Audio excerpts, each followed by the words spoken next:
know he wasn't talking to me. That made me feel the word.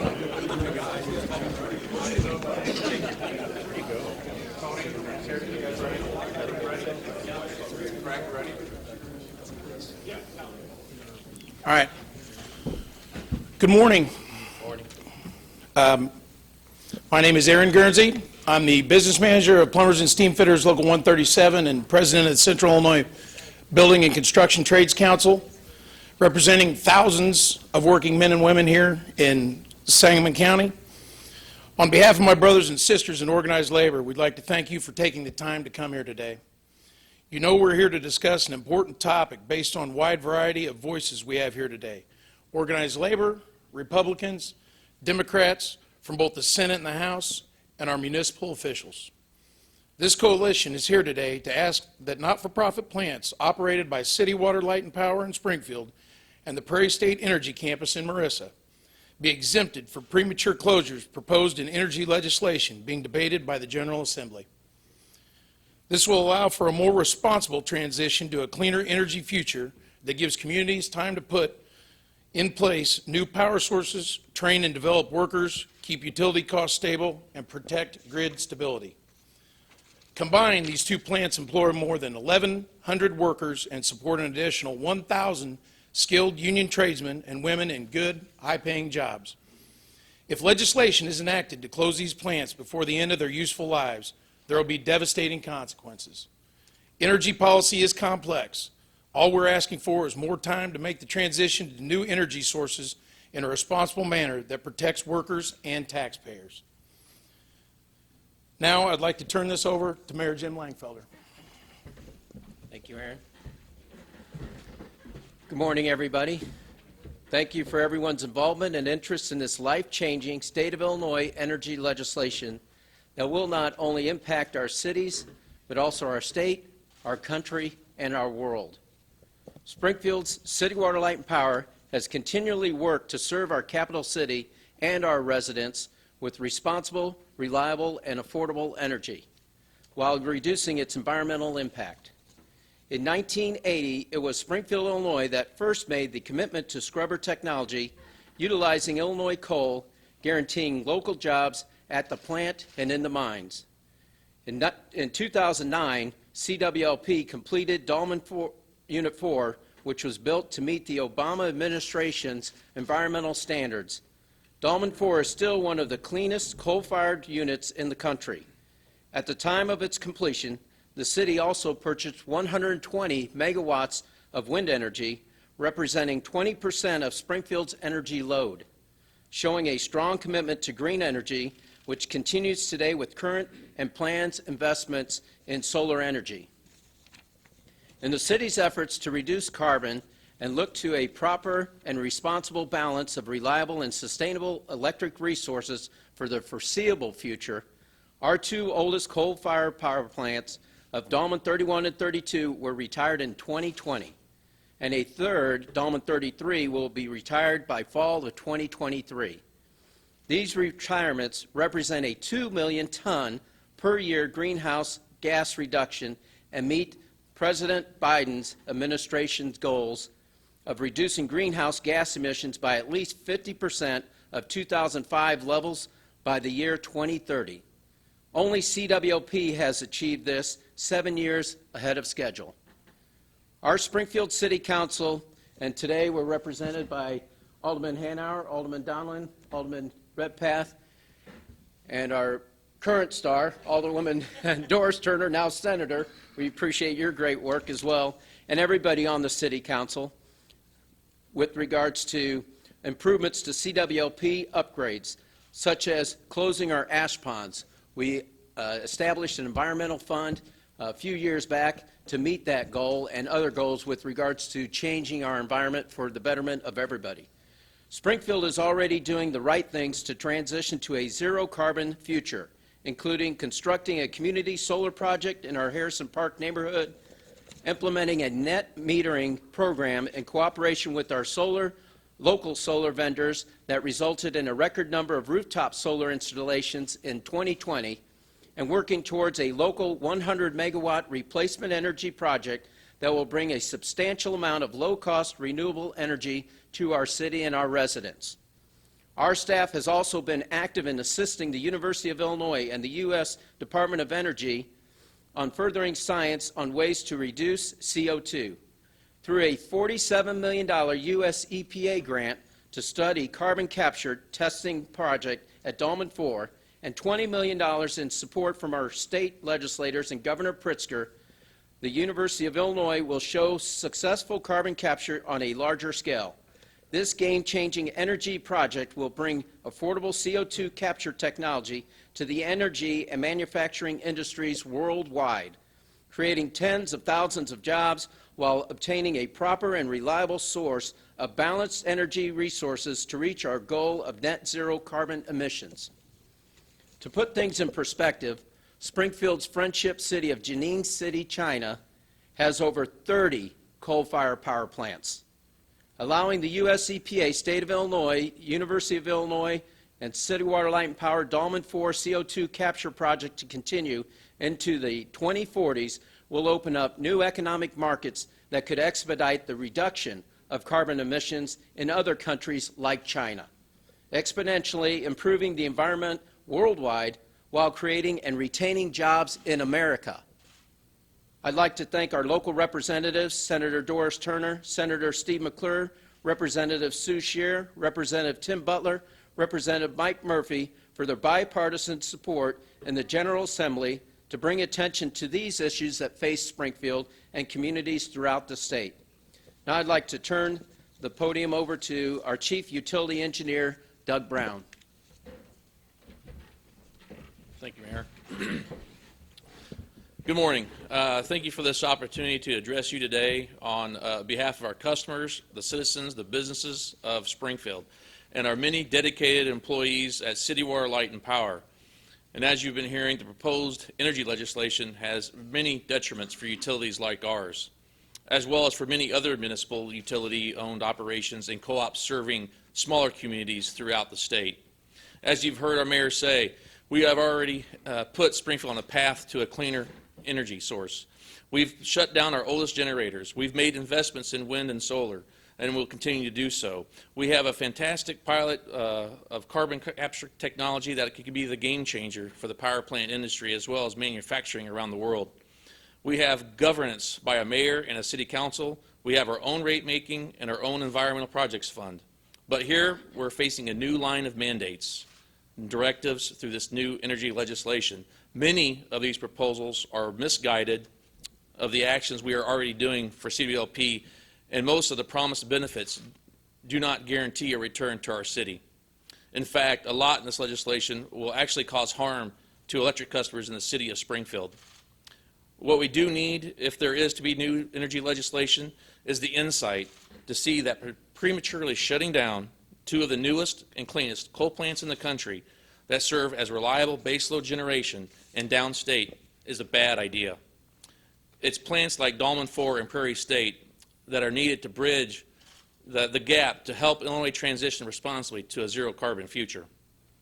We can provide energy to support a reliable and resilient electrical grid until the technology for cleaner resources such as batteries or carbon capture or burning hydrogen can catch up. In Springfield, we don't need energy legislation that forces an early shutdown of Dolman 4 while we still have bond payments remaining. We don't need millions in costs for having to replace their resource too soon either. We definitely don't need energy legislation that adds serious risks to the reliability and resiliency of the downstate electric grid. And we don't need legislation for a cleaner energy future in Illinois when these proposals don't give the citizens any guarantee that they'll receive energy from a cleaner source than they have now.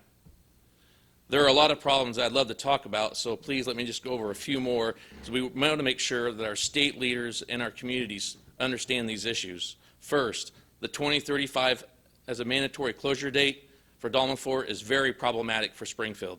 It's too fast, there's too much risk, and the costs are too high for us to get replacement resources in time. Balancing an energy grid is complex, and Springfield's system is unique. Springfield's transmission system was built with generation resources always required to be within our city. We've always been a generator for our footprint and an exporter of energy with our fleet of plants. This is why CWLP cannot shut down Dolman 4 and simply import all the power we need. A replacement resource must be built in the Dolman footprint, or we would be required to build major transmission and infrastructure upgrades to ensure we can deliver all the city power's needs. Completing such large-scale projects while also shutting down Dolman 4 in the time to meet the deadline of 2035 is not feasible. And with regard to costs, the legislature should not ask the citizens of Springfield to double pay for their energy. We were permitted to build Dolman 4, and it was done so in partnership with the state and with our 120 megawatt wind contracts. It was even supported by the Sierra Club of Illinois. Yet, even though there is a bond debt left to pay, the state, through this legislation, would stop Dolman 4 from operating and let our ratepayers keep paying for a plant they cannot operate and no longer earn revenue from. So our customers would get to double pay, and the bond debt is $36.6 million per year. And we need to also pick up the cost for going to replace the Dolman 4 generation, as well as the transmission upgrades. That's not a deal we made for our customers or our bond holders. Beyond cost, and this is the most important point, reliability and resiliency of the electric grid. The reliability risks are real for downstate Illinois and our Springfield customers with accelerated plant closures. There is a difference in the northern Illinois transmission control area of PJM grid where the nuclear plants are located, and they have a large supply of them. MISO doesn't have that same aspect. With nuclear, PJM has plenty of zero carbon-based energy, and it has less of a deficiency with any fossil fuel plants coming offline. MISO is quite the opposite. With all the fossil fuel plants going offline, there is no reliability guarantee. Instead, there is a warning. In front of the Senate, just on May 20th, when speaking on this legislation, the Illinois Commerce Commission testified to the position of MISO. In the transmission area, MISO noted that the electrical grid stability would be an issue of any amount of renewable energy coming online over 30% in conjunction with rapid plant closures. And not just MISO, NERC, the federal agency in charge of reliability for the electrical grid, just recently issued warnings for this summer, saying that generation may be insufficient supply in the MISO territory on the hottest days. Asking our customers to cut back on usage, instituting brownouts, and lots of conservation measures have to go in place when these conditions occur. When major baseload generators go offline and are only replaced with intermittent renewable resources, there will be more grid instability and many more of these energy warnings to come. Well, what does this tell you when the experts are warning us of all these issues? It's concerning. I don't have all the answers, and predicting the outcome of rapid changes in the power mix and markets is highly speculative. But the questions around electric reliability for downstate, I believe, need to be answered before our utilities are rushed into these mandates. Because true decarbonization cannot be immediately achieved and it requires a steady and planned transition, I don't think now is the time we should rush to shut down two of the cleanest coal plants in this country and hurt Illinois' economy. We should allow Dolman 4 and Prairie State to be downstate's bridge to zero carbon. And if there continues to be a push for legislation, please see that it is responsible legislation that, without question, will provide a reliable and resilient electrical grid that is affordable but also protective of the environment. That's what I would call a just transition to zero carbon future, and that's what responsible energy legislation in Illinois should look like. It can't be said enough, as a municipal utility, we do not have shareholders that we answer to, we have citizens. The citizens bear the cost of this legislation. So I want to thank all our local leaders for all they've done to help bring attention to these concerns and to help protect all the residents and businesses we serve, and also to our union representatives for what they have done to help us stand up for protecting our communities, investments, and the livelihoods from this misguided legislation. Thank you for this opportunity, and I would like to turn it over to Senator Doris Turner, who is someone who is very familiar with CWLP. Good morning. Thank you, Doug. It's really great to be here with you and my other colleagues from the Springfield City Council, and especially my colleagues from the Senate and the House in this bipartisan turnout that we have. Springfield is not just a place that I represent in the Senate. It's a place where I was born and raised, where I raised my family, and am watching my grandchildren grow. So I am, and before I transitioned to the state Senate, I was a member of the Springfield City Council. So I'm keenly aware of the impact that the premature closure of not-for-profit plants such as CWLP would have on our community and communities across Illinois. As our state looks to transition to a cleaner energy future, it's important that we do so in a careful and thoughtful way that does not leave working families behind. We cannot force working families to shoulder higher energy prices and higher taxes that will result from premature closures. We are not asking for subsidies for these plants. All we're requesting is that they be exempted from plans for premature closure. Our communities need a little more runway to ensure the transition to cleaner energy goes smoothly and does not cause major spikes in taxes and electric bills. In fact, Springfield is already taking steps to incorporate more clean energy, and we have been on that path for quite some time, as Mayor Langfelder and Doug Brown talked about. We're not new to this. We understood that we had to go down this path, so we were preparing for that. So all we're asking for is that time, because major transitions like this take time and must be done right so that our residents, businesses, and hospitals continue to have affordable, reliable power.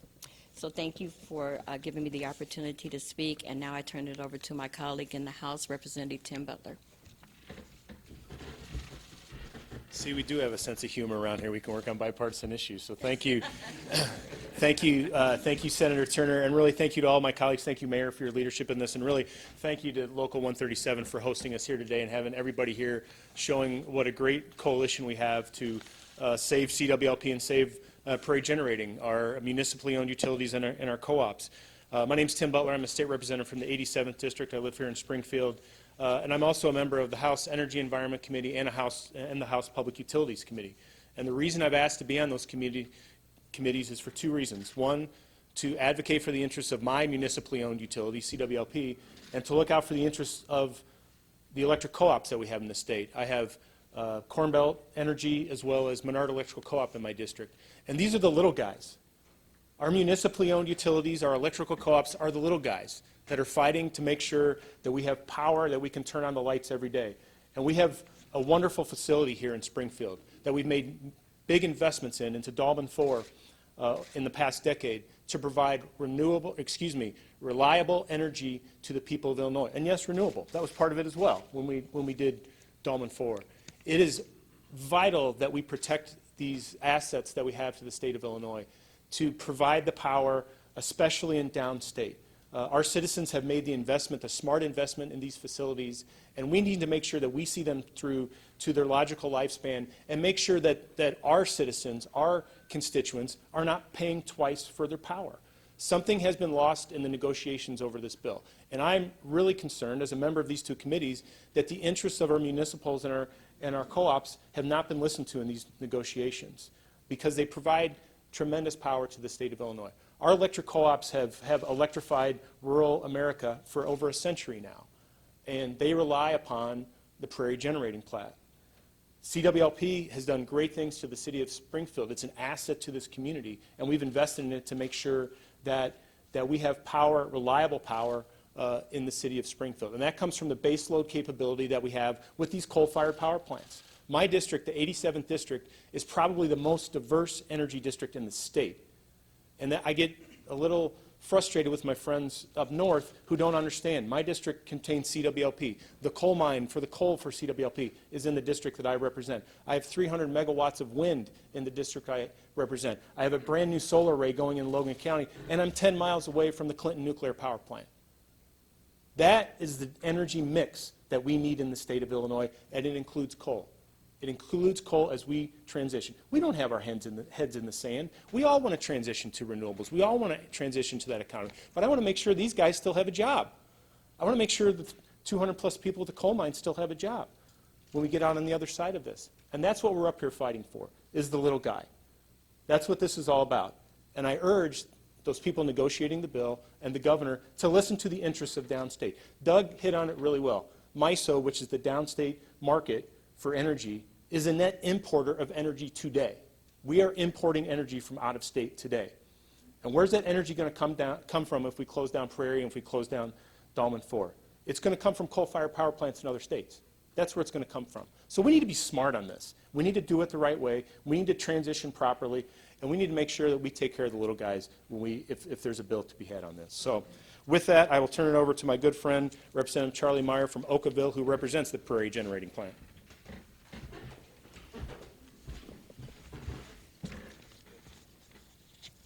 Good morning, and thanks to everybody for coming out on this day so we can help people realize what's going on here. My name is I'm Charlie Meyer, State Representative. I represent Clinton, Washington, Madison, and St. Clair counties. I'm here today to talk about how critical it is for Illinois to maintain a low-cost energy for people of Illinois and jobs for downstate Illinois. The Illinois legislature has a history of broken promises. So how can we trust the proposed energy bills that will shut down Prairie State and CWLP in 2035 will ensure that we have continued low-cost energy and jobs? We can't. In 2009 Capitol Bill, West Washington County Unit District Number 10 was promised to receive funds and voted for a referendum for a new school. The money never came from the state that year. In 2010, the funds were diverted from the Senate district representing Washington County by then Governor Rod Blagojevich to another community. Prairie State stepped in and provided financial support, and West Washington County Unit 10 now has a new school district that is 2 years from having its bonds totally paid off. This proposed energy bills that prematurely shutter Prairie State will result in the loss of hundreds of jobs. About 11% of the entire population of my county that I represent will be jobless. Besides the loss of hundreds of jobs at Prairie State, thousands more will be lost in the ag industry as a result of the trickle-down effect of farmable acres being converted to solar. Illinois residents and businesses will suffer from routine brownouts and blackouts like California. Because Illinois is one of the lowest cost energy states, our state has generated $5 billion in revenue from new data centers locating here. Increased energy cost and an unreliable grid will jeopardize the revenue that has been generated over the last 2 years and drive away the many more California companies that are looking to locate here. We need jobs. We need affordable electricity. Thank you. I want to now bring up here Doris Bailey, or Tootsie Bailey. Totsie. Sorry. I'm a Democrat. Good morning. My name's Totsie Bailey. I'm the Executive Secretary Treasurer of the Southwestern Illinois Building and Construction Trades Council. Close to 10,000 members. We support over 25,000 dependents. Prairie State is very important to us. These plants just don't power our houses and businesses. They also power our local economy. Prairie State is an economic engine in southern Illinois that provides 650 full-time jobs at the plant, but they utilize the skill of more than 1,000 union boilermakers, pipe fitters, millwrights, ironworkers, electricians, laborers, operators, and carpenters. This equates to a $45 million investment in the region for union workforce each year. If plants like Prairie State's and City Water, Light, and Power are permanently shuttered, Illinois will need to import power from other states, likely from the less efficient coal plants. This would transform Illinois into a net importer of the dirtier power and a net exporter of our jobs. Both Prairie States and CWLP have demonstrated a commitment to working with policymakers to further mitigate CO2 emissions in the future.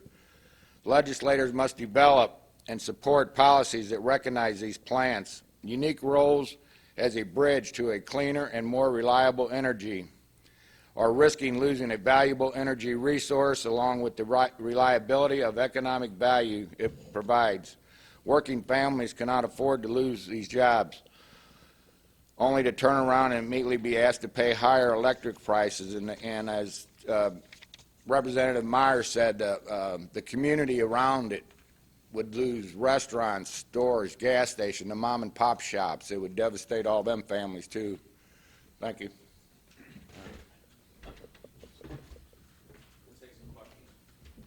What makes you think the legislature and the governor is going to go for this?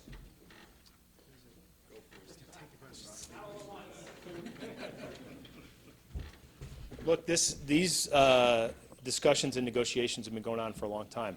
I've made the case for both municipally generated power and the co-ops to our leadership and to the people that are negotiating on the House Republicans' behalf. And, you know, I heard the governor on a radio program just before I came here, on an NPR program, and I honestly am not sure if the governor understands the importance of these facilities to the state that he represents. And they need to understand that if you close down these facilities prematurely, that it's going to have a negative impact on not just the power of the state, the power production of the state, but it's going to have a negative impact on the economy. And so, you know, look, you have a bipartisan group of legislators up here. I think we can all go back to the people that we know and that we have contacts with that are negotiating this bill and make sure that they understand the importance of these facilities. What does it say to you guys that the parent company of ComEd is involved somehow in this, and they could get hundreds of millions of subsidies because they threatened to close this down? I mean, does that cast a shadow over this entire thing? And what can you guys do as a bipartisan group to, you know, turn a light on? And Oh, you guys are all looking at me. I think Representative Butler hit the nail on the head, and this is what's lost during the pandemic. You know, when you have conflicting people, it's always a win or lose side. It doesn't have to be that. It's all about understanding. And that's what we're asking the governor for. That's what we're asking the representatives from the north. Understand what they're doing to the lives of others. Now, we've laid forward a pathway that the governor supported with the coal capture project, the CO2 capture project. As I mentioned, in China, India, they can pollute to their heart's content. We are making drastic changes across America. We've done that. And they pulled our tax credits previously. I think this gentleman represented or stated how we had promises. We did what we were supposed to do, and then you have the rug yanked out from under you. And so really, with regards to this, they have to understand with every action, there's an opposite reaction. And they may think that this is the economic future. It's short-lived because it will be catastrophic. They need to look at what happened to Texas and what happened to other communities. You need to have a reliable, sustainable source of affordable electricity into the future. And I will dovetail water. You know, people talk about electricity all the time. Water is the essential resource for our future. But in the meantime, we need to focus on this energy bill and do what's right. It's a proper blend. Everybody should learn their lesson from the pandemic and from Texas. Those are life-changing moments that you need to understand. We need to be sustainable. We need to be self-reliable. And to do that, you have to have a proper blend of energy resources. And that's what we're trying to do here at the utility. They've been a leader long before I got here, decades before all of us, and we've led the way, and we will continue to lead the way, but we don't want to be shortchanged from short-sighted legislation. They need to look to the future and what's sustainable, not only for Springfield, for all our communities, for our state, for our country, but for our world. And that's the way you make the change to benefit America, and everybody will benefit from that. there seemed to be an energy deal in place on Monday before President Harmon put on the brakes. Said the day after that he had heard from members with concerns from CWLP and Buffalo Prairie Electric. Senator Turner, I'm curious, did you have any conversation with President Harmon about this? What did you tell him? And then, had you spoken to the governor about this? And what was his response?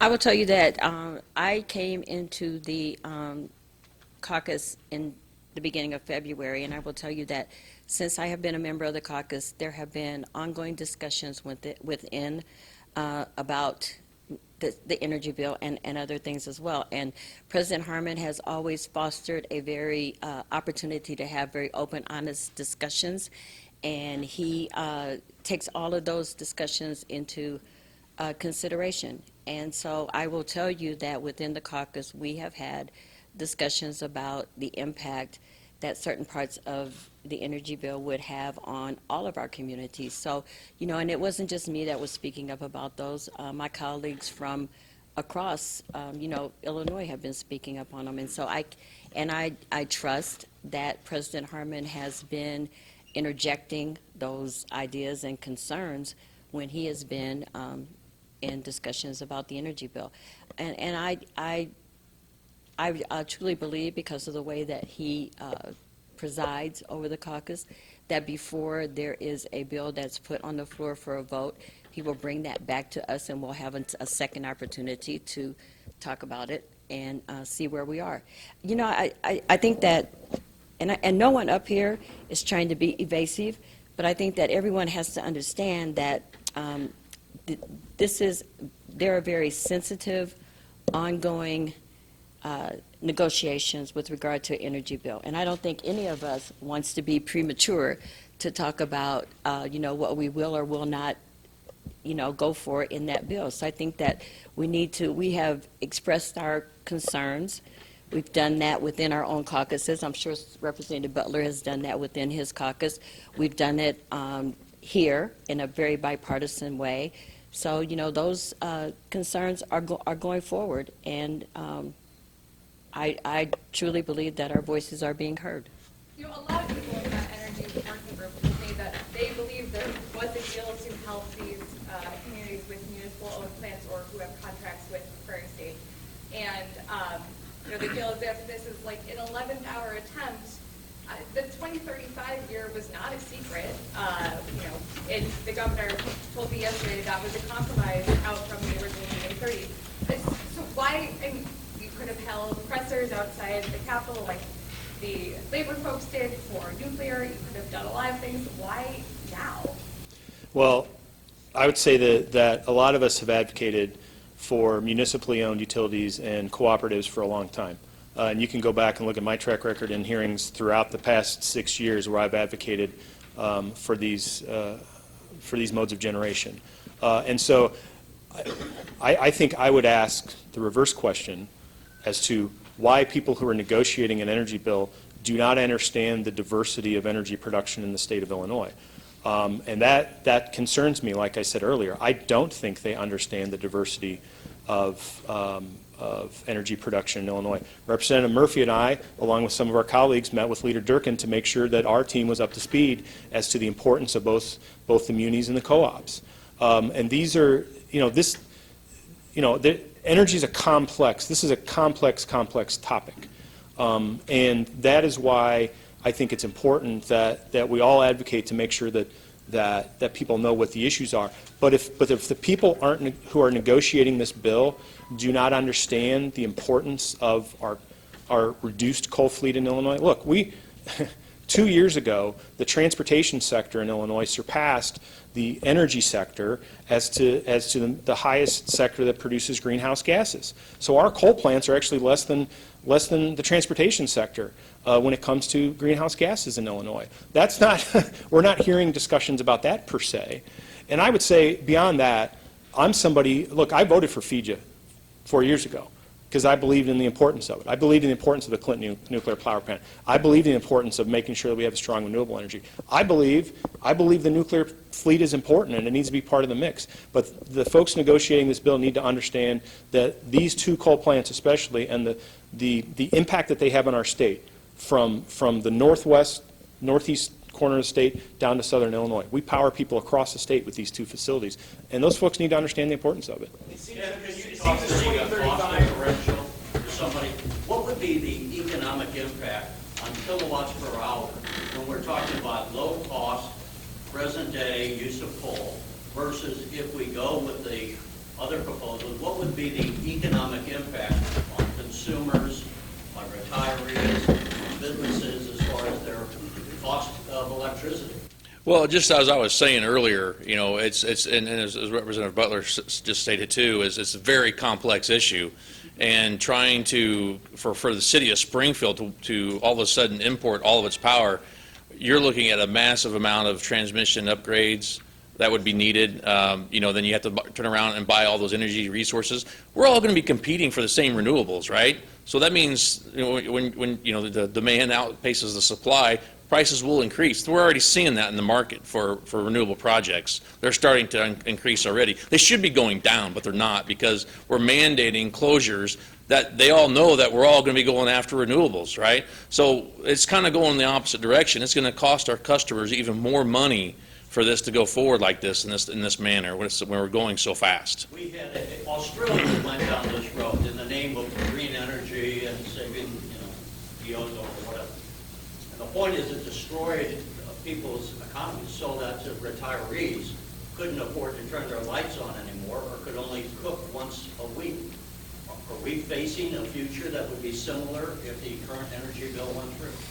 Yeah, I totally agree that it's so speculative like this to even understand what's going to happen in the future to our senior citizens that are on fixed incomes, our low-income customers as well. They're the ones that actually usually have higher bills because they have inefficient housing. So there's those kinds of issues that's really they're going to see the direct impact of this type of legislation. And just like the mayor said, we don't want to end up like Texas. It doesn't matter how they got there. They got to the point where there wasn't enough energy to supply. That created a lot of issues with blackouts. People died, and also had huge utility bill increases. We do not want that in Illinois. For those who don't know, would you explain what baseload power is? So baseload power is basically, like a coal plant, a nuclear generator, could be a gas plant as well, natural gas. So those units will come on at a base load and just run, okay? So that supplies the majority of what our needs are for energy throughout the day, throughout the week, throughout the year. And then there's certain points in time where energy starts to increase to a point where it peaks, and we need other sources of energy that can cover those peaks. And that's typically a natural gas plant, smaller fuel oil plants. Would I be right to say that baseload power is the amount of power you need to have in the grid 24/7 every day of the week? Correct. The problem with renewables is they're not baseload power sources. The wind doesn't always blow and the sun doesn't always shine. Right. They're intermittent resources. They're not always available. Everybody knows this, and that's why those other sources of energy are so important. And we need coal to transition to a zero-carbon future until, again, something like carbon capture is available. Maybe it's burning hydrogen. Battery technologies, I just don't think will ever be there in the massive quantities that we need, that's affordable. So those other technologies need to have time to develop, mature. We can't just change it overnight, and we can't just change it in 10 or 15 years. We need longer. When the Energy Authority increased a couple of years ago. I want to follow up with Terry. I brought two visual aids, Terry, and I'm glad you asked that question because I can use them now. Just to show you the impact of the supply would have, this is MISO in January, February. See the blue? That's coal. That is coal. The orange is nuclear. Now, but Northern Illinois, PJM, the orange is their, nuclear. And so the effect that it would have for us to go offline in 2035 to try to replace that amount of generation would be devastating, not only, to ratepayers and, everything else I was planning on saying has been said, so I won't go over that again. But we rely on coal. I asked the director of EPA and director of natural resources, where was our $20 million to back up the carbon capturing for city water, light, and power? I said, we need to come up. The Biden administration gave us $47 million. Where's our $20 million? I'm so happy that we have $8 million in the budget. So we have the first 2-year commitment of a 5-year commitment. We had to continue to follow up on that. The carbon capturing at city water, light, and power will be life-changing, as Mayor mentioned. I talked to the scientists at Prairie Research Institute. It has an opportunity to have carbon capturing like no other in the world. It will be economically feasible. So I'm done. Glad I got to use my charts. Come back with one statement, too, or maybe two, real fast. I'm a farmer. I live close enough to Prairie State that I can see the lights. During that polar vortex, I had to get up in the middle of the night and go out and pull out a policeman stuck in a snowdrift with my tractor. I said I would be there as long as my tractor was warm enough, the engine was warm, that the electric had stayed on so that I could start that tractor. And I did that. For the next 7 days, I have a solar on the farm. For the next 7 days, my solar, which is supposed to put out enough to power the whole farm, only put out 5% of the energy that it needed for 7 days straight to run my farm. I could look down and see the lights on Prairie State. I could see my lights on. That's huge. And when you talk about, we knew this 2035 was in here, and you read the plans and what they're going to do for the places that have their plants closed down, it goes back to the broken promises. This money does not come down to Southern Illinois. It is taken away in every budget. It will never be there to help us train workers for different jobs. It will not be there to help our schools. It won't show up. We can't even find $300,000 from the last 4 administrations to finish a study that will bring $20 million of federal money to Southern Illinois. And I don't know why anybody in my district should be told that the state will help them adjust to closing our jobs down, our families, and our schools, and our small mom and pop businesses. On the question of jobs, you know, what the labor guys can talk about, not just go get those clean energy jobs in 2030. That's you, Aaron. You want this one, Ted? Sure. I'll tell you very easily, Bishop. Go to Logan County. Go see the hundreds of wind turbines that are in Logan County. They're, great. I support that. But they don't employ 1,100 people today. There was construction jobs, which, by the way, when I was at the Thorntons in Lincoln not too long ago, because they have a new Sugar Creek's going up right now, the new wind turbines, there was 5 really nice pickup trucks that had mud all over them with some wind company over the side with South Dakota plates on it. So you're bringing in people out of state to build the wind turbines. And then the jobs left over from that are not there. Rail splitter, which has been around since 2009 on the Tazewell-Logan line, there's nobody that works really, except if they need maintenance. There's a big difference in those jobs, which are important. I mean, I'm not saying that those aren't important jobs, but the jobs day to day that these guys have aren't going to be there with renewables. It's a completely different way of looking at it. And I would say, and Charlie brought it up, we have a lot of talk about just transition in going into clean energy. And how just is it to lose all these jobs at CWLP? How just is it to close down a coal mine and lose 200 plus jobs there? How just is it for our rural citizens who rely on co-ops to have their rates go up dramatically because these close? That's not just.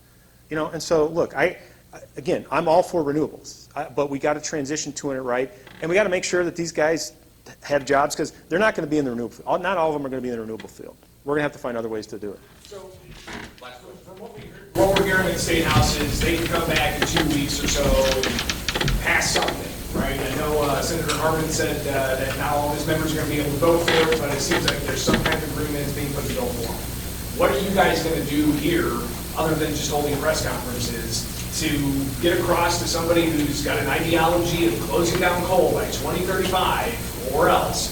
How do you get across to somebody to say that that's not impractical, or that is impractical? Steve McClure, represent the 50th District. I want to say first, too, we've got Senator Sally Turner also here from the General Assembly.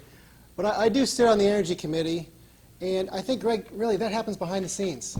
It's good to get press so that people know what's going on in the community, because it's good to get calls to the governor's office, it's good to get calls to the General Assembly, but the real meat of the negotiations happen behind the scenes. So these are arguments and situations that we're going to all be in to convey what we want to happen here, and we want to save these facilities. So all I can tell you is that will be happening behind the scenes. I think I speak for all the members of the General Assembly when I say that. But the reason for this is to get public awareness, to get the public involved, because they also need to be contacting the governor and members of the General Assembly.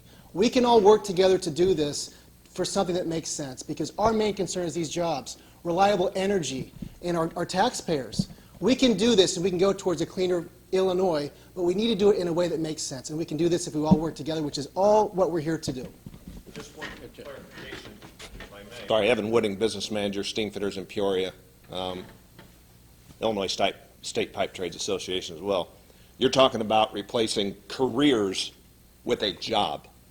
So you go by all these facilities, there's people there 24/7, 365, making sure they're up and running, and you're talking about a job coming in and building a wind farm or a solar facility, and then they're gone. So do not get confused with the misinterpretation that you're replacing jobs. You're replacing a career with a job. So thank you. Thanks, sir. Thanks for watching, and if you haven't already, please consider subscribing to our channel. And while you're at it, please leave us a comment. Thank you for watching.